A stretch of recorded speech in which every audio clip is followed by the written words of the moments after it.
Hi, thanks for joining me. My name's Lisa, I'm a graduating senior at UC Davis, and I'm a bioinformatician. I'm excited to share with you my research project DNA by Vinci, which is a computer program to design whole chromosome paints. This video will also offer a peek into the field of bioinformatics, which is all about using computers to discover insights in biology. Let's start off by seeing some whole chromosome paints in action. This is a microscope photo of a potato cell nucleus. This potato is diploid like us, so it has two complete sets of chromosomes. 12 are from mom and 12 are from dad for a total of 24. So we've got 12 pairs of chromosomes in this image. What if you had to pick out which one is the 11th pair? It's almost impossible to tell. But what if you had a magic bucket of paint that would stick only to chromosome 11 and wash off of all the rest? That would be a whole chromosome paint. You're probably wondering, how is that even possible to make a paint that knows what chromosome to stick to? This technology takes advantage of the structure of DNA. DNA is made of two strands of nucleotides. I like to think of nucleotides like Legos.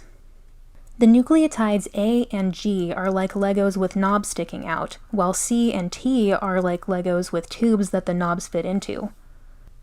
Let's say we have a single strand of DNA with this sequence of nucleotides. Now, let's say we attach a fluorescent marker onto this opposite strand of DNA. This fluorescent single-stranded DNA molecule is called a probe because it will find its complementary sequence, stick to it, and light it up with its fluorescent marker. So we've talked about finding one specific sequence and lighting it up with a probe.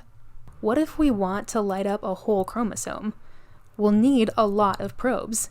So this test tube full of probes, all targeted to different sequences on the same chromosome, that is the metaphorical paint bucket we talked about a minute ago.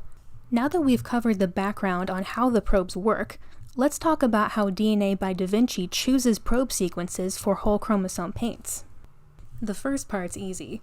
We're trying to target sequences in our organism's genome so we can get the probe sequences directly from the genome assembly.